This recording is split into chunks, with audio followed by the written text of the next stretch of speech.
Welcome to C3 in This Together, 30 minutes in our own voice, a mental health awareness series.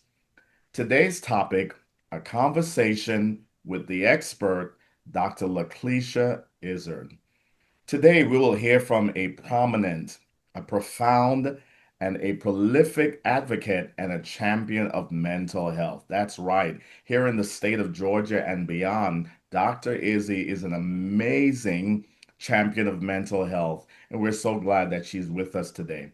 My hope is that together, we will be the generation that ends the silence, the shame, and the stigma of mental health condition. So today, our guest, as mentioned, is Dr. Laklieshia Izzard of the National Alliance on Mental Illness. She's a member, an executive committee member, and we're so glad that she's here. Of course, NAMI is the largest grassroots organization that helps to support those with a lived experience as well as family members. So, Dr. Izzy is a member of the executive committee and an expert in her field. She is also the founder and CEO of Shekinah Counseling. On a personal note, Dr. Izzy or Dr. Izzard has been a destiny helper, a door opener, a covenant partner, and a treasured friend. We are so honored to have this amazing woman with us. Welcome, Dr. Izzy. Thank you, Dr. Cassell. Thank you for the invitation and for having me to speak on what you already know is not just my passion, but my gift to the world, which is mental health and healing. Let's get started. Well, thank you so much. And you are certainly a gift to this world, the gift that you bring, not just in your expertise, but in your heart and your passion. And that's why you are such an amazing gift to this world and to the field of mental health. But before we jump into our time together, I felt like it was important through the research to dispel some myths, some untruths surrounding mental health conditions, right? Or mental health problems. So let's destigmatize some Mm. of those myths surrounding mental health. Well, number one, the number one myth that we hear or untruth is that mental health problems are rare. Are rare. Here's the truth. Here's the fact. Mental health problems are actually very common. We know that 1 in 4 adults in the United States will experience a mental health condition in a given year. That's about 57.7 million people in terms of adults. Number two, the number two myth that we often hear is that children don't experience mental health conditions or mental health problems. So people will say, let them just get over it. They're asking for attention, they're crying out for attention. And we know all of that is true.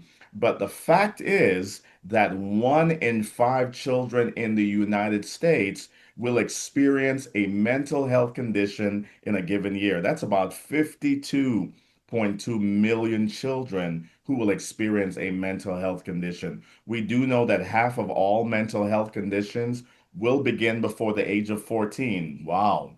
And then three-fourths or three-quarters of a mental health disorder will begin before the age of 24.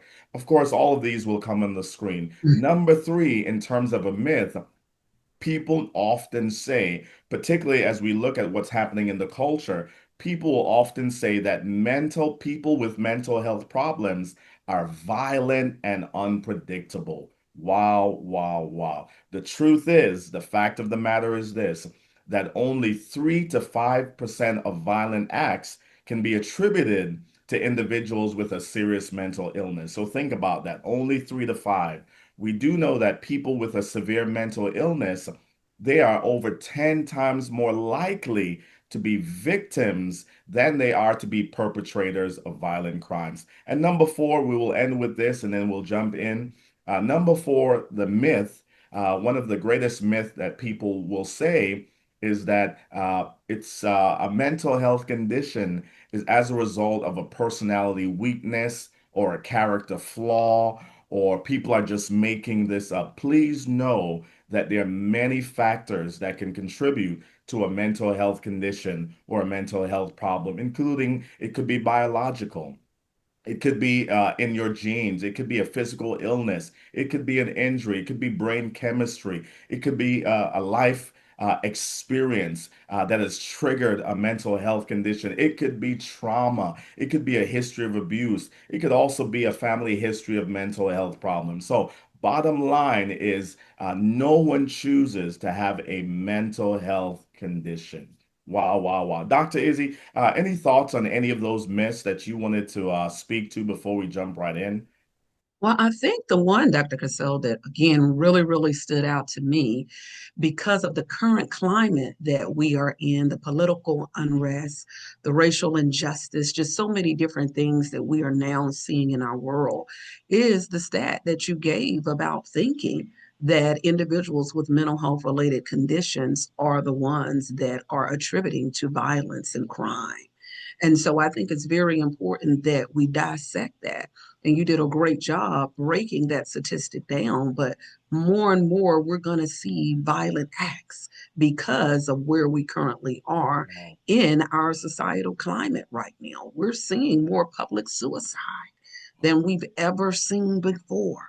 And again, the first thing that you hear on the media, on the news, is that, oh, well, this person had a background of mental health, of mental illness, but they can never truly tell us the history of that individual. So again, we know again that that is a myth.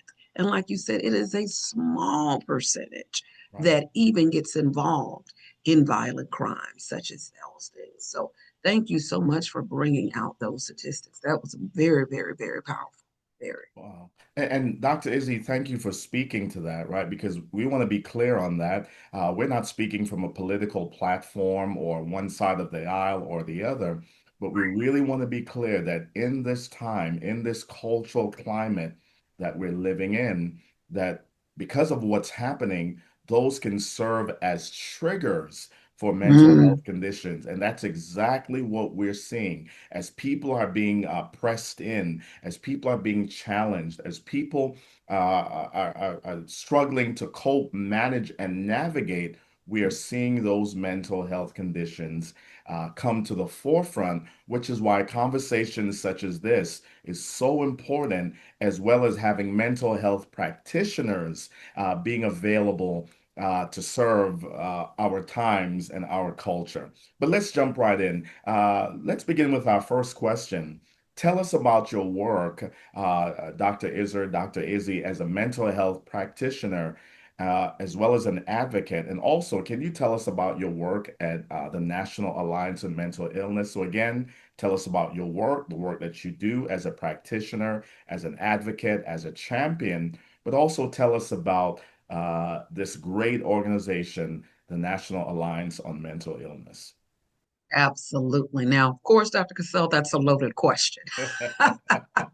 And a So short I'm going time. to right. So I'm going to do the best that I can, and you are welcome to refer to me as my affectionate name, which is Dr. Izzy, and he knows that.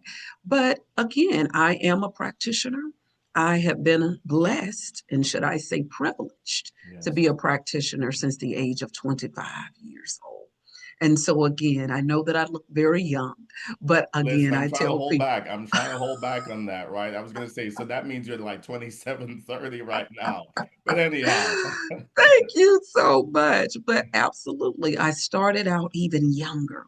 And again, I consider that a privilege, a blessing, and an honor. Again, that the God that I know allowed me to know again my gift, my passion area at such a very young age, and to start healing, bringing hope, and helping so many individuals who were hurting. Yes, indeed. So I started out as an addiction counselor. Started out as an addiction counselor, was able to maneuver through and learn so much as a young and a novice counselor. Then I went on to actually work in Georgia prison, the Georgia prison system. And so I had the opportunity to understand about corrections and mental health within the correction field. And absolutely, I learned a lot. But that is why that's one of my passion areas too that I advocate about, that I'll talk about a little bit later, is decriminalizing mental illness. But I was able to move beyond working in the Georgia prison system and move on to work even more specifically with United States veterans. And more of those individuals were African American men. And I know we'll jump into some of my specialty area working with African American men, but that is how my career started out. So, again, as you can see, I worked with what some would call challenging populations. But again, I don't see it as challenging at all. I just see it as hurting people that I needed to meet a need for. And that helped me to grow tremendously as a practitioner. I am now blessed to say that I am in telemental health private practice. So I usually see clients a few times a week, but again, ranging from challenges such as depression, anxiety, trauma, in recovery, working with peers, beautiful, amazing people with lived experience. So, again, enjoying my journey and where I am now, looking at how I've evolved Mhm. as a practitioner. Because something you'll understand about counselors, or I think that is important for us to understand about counselors, is that we develop, we grow into what we call our counselor identity. Yes. And so when I start to look at my identity as a counselor, as a practitioner, I know that I am a practitioner that is able to integrate faith. So I do faith integration within my work. Yes. I also understand that I am a practitioner that holds high to culture informed care, so culturally responsive and culturally informed care. That's very important to me, which also isn't part of faith based as well. That's a part of culturally responsive care, also. But then also just understanding that, again, that there are just so many different needs out there. And so we need to be able to narrow it down as practitioners what we feel our primary gifts are to Yes. be able to serve those people that are in the highest need. And so that's just a little bit about me as a practitioner. Hopefully, I shared enough on that for that question. Moving forward to talking a little bit about where I am as a mental health advocate, which is something that I enjoy too, something I'm very passionate about, something I'm very serious about. But I've been blessed now to be a mental health advocate now for probably about 8 or 9 years, maybe a little bit more over that. But I started out in our counseling field doing advocacy work at the federal level. Yes, actually going to Washington, D.C. in the Capitol and speaking to elected officials and their staff about counseling, the counseling profession. Then I moved on to being blessed and being a part of the National Alliance on Mental Illness. Right here in our great state of Georgia, we have a mental health day at the Capitol every year, which is coming up again in February of 2026. So being able to partner with NAMI and being a part of Mental Health Day at the Capitol, it helped me grow. It helped me learn so much about advocacy and what advocacy looks like as it relates to people with mental health related conditions and peers, individuals with lived experience, and even substance use recovery. So, those are all critical areas that I advocate for and that I've been able to advocate again at the federal level as well as our local state level, right here under the Gold Dome, right here in our great peach state of Georgia. So, again, being able to get in there, speak with elected officials, develop relationships with elected officials, that also helped me to become a community leader. So now I'm not just a practitioner, I'm not just a mental health advocate, but I'm also a community leader. So now I work in partnership with many of our local elected officials in bringing programming to like my local county around mental health, around decriminalizing mental illness. I'm currently working with one of our county commissioners in Newton County on the Stepping Up initiative. In our county, we've been blessed to create our task force, which is a task force that consists of community partners as well as community stakeholders. So, again, quite a few things that Dr. Yes. Izzy is doing, but that's where I am as it relates to the National Alliance on Mental Illness. Again, I love serving. And so I have the opportunity to serve, to utilize my gifts with NAMI Georgia, as well as with NAMI National. And again, I'm just so privileged and so grateful and just so honored to be able to have the opportunity to be a leader for both organizations and to teach others that want to grow to this level about how to lead in the mental health space, how to be a mental health expert and do it in such a way that's effective and where you can be that person that's experiencing that fulfillment. But not only are you experiencing that fulfillment, but you're able to impact the lives of so many. So, again, service is a great, great, great, great, great area to be involved in. Wow, amazing, amazing. Dr. Izzy, thank you so much for your wealth of resource and just being an amazing advocate. And allow me to say this, for being a champion for the underserved, and we'll use that Mm, word, communities. Thank you for not only being competent, but for being culturally competent and also for modeling and practicing what we call cultural humility.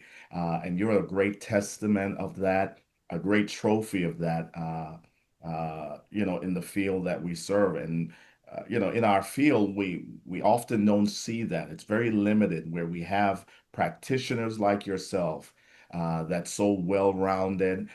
You've served the spectrum of people.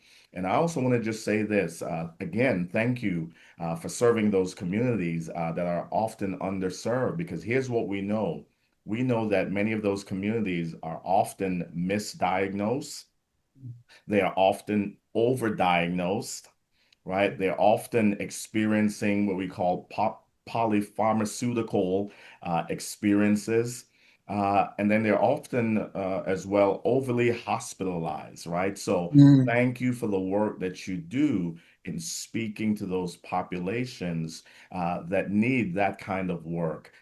You're amazing, and we're so grateful for you. Let's move to the next question. So for the last 5 years, I've had the privilege, the blessing of partnering with you for an amazing initiative. That initiative is what's called the Black Men Thrive Symposium. So about the last 5.5, 6 years, again, I've just been blessed to be a part of that initiative. Can you tell us about that symposium and also tell us about your intentional efforts to empower African American males? Absolutely. Thank you so much, Dr. Cassell, for wanting me to share and be intentional about letting individuals understand why the Black Men Thrive Wellness Symposium is so, so critical, and especially in today's time. But you heard me mention about my background in working with the United States veterans, and majority of them, again, were African American men. So I believe that is where the passion started to, should I say, fester, as it related to wanting to help our Black men more, because I believe that I had an eye and an heart for some of the challenges, or should I say, the complex challenges Yes. that Black men were experiencing. And not just in their role as being a soldier, being a serviceman, but also their role in the home, their role in the community. And one of the things that I really saw a lot of while counseling them was, number one, moral injury. Moral injury is an area where service members feel that there's a sense of guilt, there's a sense of shame around some of the things that they've had to do while in active service. And many of them feel a disconnect from their faith. And so that was something that I was not only able to witness, but it was something that I was able to help bridge that gap and to help heal so many Black men that were struggling with moral injury. And I did that by utilizing my own treatment approach, which integrated faith and cognitive behavioral interventions. And that is something where I was able to write my own book on, which is called Faith Inspiration Therapy. But I saw that treatment work so well with them that I knew that something more needed to be done. And Yes. I knew that within the Black community, that we consider many times the Black church as a hospital. Mhm. Wow. We go to the Black church many times for everything. Now, that's another story in general, and understanding that our faith leaders, that they have limitations too.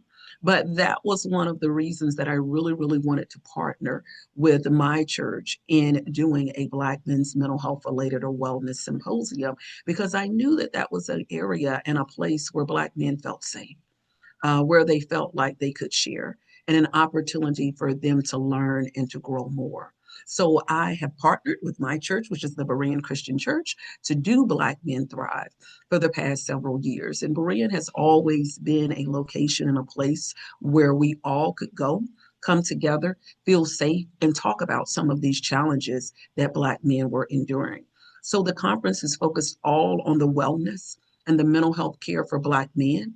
I do allow women and men to attend the conference as well as adolescents, because again, as a Black community, when our Black men are not at their best, we all suffer as a community. We all suffer as a community. And so, really, that's where the passion began. That's where the idea began in serving our men. And as Dr. Cassell said, we have watched this symposium grow. We Yeah. have really watched it grow over the past 6 years.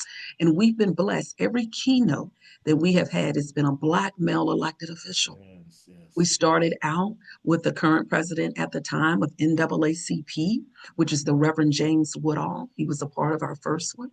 The second one that we had, we was blessed to have the sheriff of Fulton County, which is Sheriff Pat.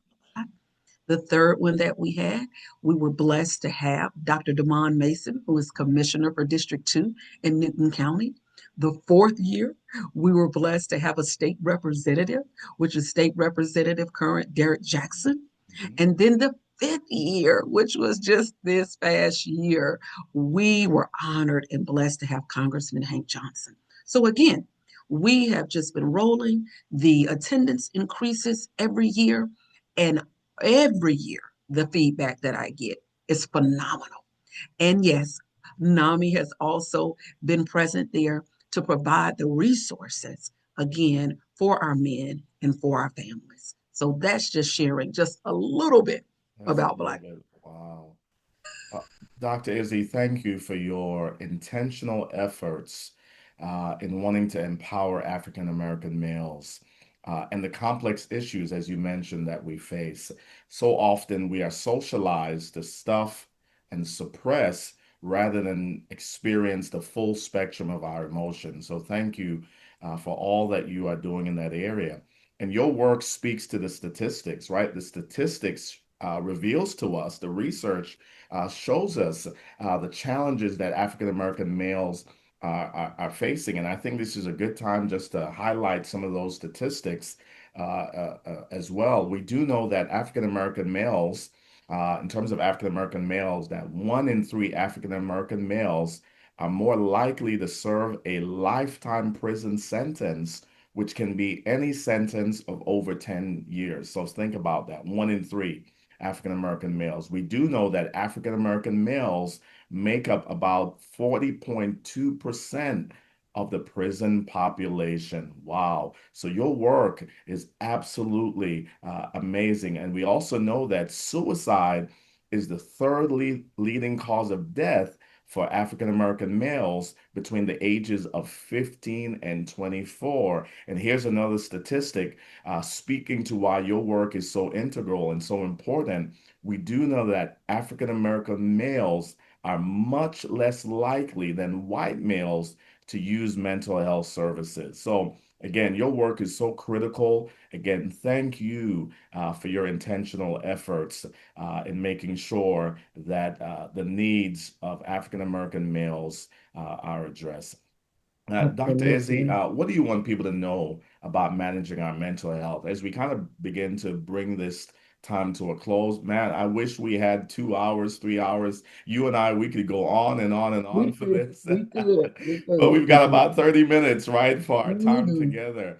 But what do you want people to know about managing our mental health?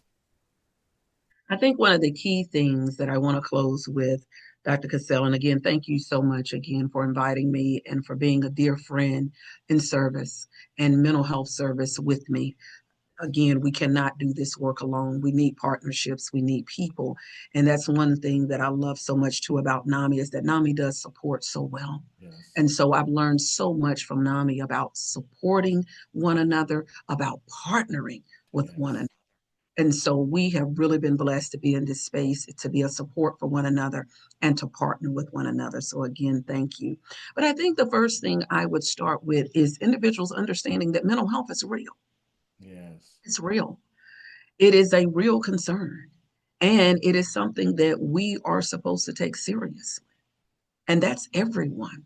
You know, just because a person doesn't necessarily have a diagnosis or a condition, does that mean that you don't need to focus on your mental health? Absolutely not. We all need to take care of our mental health. Yes. We all need to understand what self care is all about.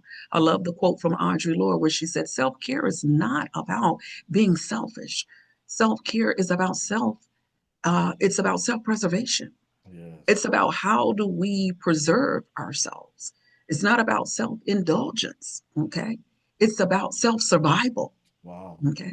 So again, if we are not taking care of our mental health, how can we effectively help to take care of anyone else? We can't. We can't pour from an empty cup. Hmm. So it's just like you said, reviewing all of those statistics, understanding how common it is, Yes. understanding the current societal climate that we are in. It's now even more important Hmm. that we are intentional about taking care of our mental health. I was blessed to just do a presentation for a global convention on yesterday called Dive In, where I focused all on caregiver mental health. Caregivers. Many of us don't know when we may have to be a caregiver for those that we love. If you're already a parent, you're already a caregiver. If you've been a teacher, you're a faith leader, you're already a caregiver. If you're a practitioner, you're already a caregiver. So many individuals, they don't even know that they've been caregiving. Hmm. But again, these are reasons more than enough for us to be intentional about our self care. Hmm. So if you don't know how to take care of you, and some people do not, I do encourage speaking with a professional. I encourage also possibly going to a support group. I encourage also maybe taking a free workshop. There are workshops out there that can teach you self care strategies and self care tools and tips as well. But just make sure that you are intentional and understanding that self care needs to be a part of your daily life. We all should do something every day, even if it's just a brisk walk, if it's you meditating, if it's you just taking the time to sit and pause and be to yourself and reflect.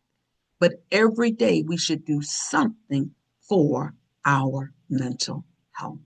And Wow. I'll stop. Thank you, Dr. Izzy. Amazing, amazing. And we borrow from what they tell us when we traverse being on the plane, where they tell us in the event of turbulence, a mask will fall from the ceiling. If you're traveling with a loved one or a child, put on your own mask first. And we want to say that to caregivers, to parents, to faith leaders, those in the mental health field, the medical field, and the list goes on and on. We really want Mm-hmm. to highlight that. Please put on your own mask first, because the truth is we are in turbulent times, Yes. morally, socially, culturally, politically. So the mask is falling from the ceiling. Please grab a hold to that and make sure that you are taking care of yourself. Dr. Izzy, how can we reach out to you? You're an amazing resource. How can people reach out to NAMI? And how can people get involved with NAMI, the National Alliance of Mental Illness, or even start an affiliate in their area? Because there are many who will be watching across the United States and across the globe. And we would love to have more affiliates being birthed Yes.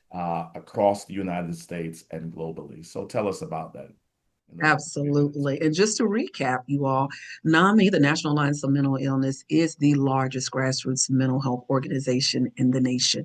We are blessed to have a state organization in every state. And we are also blessed to have more than 700 affiliates across the nation. But again, we are always needing volunteers and needing support and needing new affiliates to meet the needs because the needs are great. across our nation. We are in a mental health crisis and we are in a youth mental health crisis. So you can reach NAMI National at NAMI.org. So that's NAMI, NAMI.org. Go on the website. You can find all types of information about NAMI National and how to get involved, how to get connected. Here in our great peach state of Georgia, you can go to NAMIGA.org, which is short for NAMI Georgia, NAMIGA.org, to get connected and to learn about, again, how to start your own affiliate. NAMI Georgia has great staff that is right there and ready to support you. To contact me, I'm very easy. You can Google this beautiful long name and all of my information will come up, or you can just go to ShekinahCTS.com, which is my website, and all of my contact information is there. Oh, thank you, Dr. Izzy. You are a wealth of resource. We're grateful not only for your expertise, but also for your heart. We just say blessings, well wishes, the continued grace of the God that you and I serve to be on the work that you do here in the earth. We so appreciate you. Again, you are a gift to this world, a gift that shines brightly, representing the heart of, again, the God that you and I serve. We want to say to people again, if you or a loved one might be in crisis, we do want to remind you to please contact 988. That is the National Crisis and Suicide Lifeline. That will come on the screen. Again, for more resources surrounding mental health, please visit, as Dr. Izzy has mentioned, NAMI.org. That will also come up on the screen. And I also want to invite you to visit our own website, C3 In This Together. Of course, if you were impacted by this video, please hit the thumbs up button, subscribe to our YouTube channel, C3 In This Together. That will come on the screen as well. And please share this video, comment on this video, and let us know how you've been impacted so that together we can bring hope. Thank you for joining us, my friends, and we will see you next time for 30 minutes in our own voice. Dr. Izzy, God bless you. Thank you for being a great model of integrating both mental health and faith to bring hope and healing to so many. God bless you all. We'll see you soon.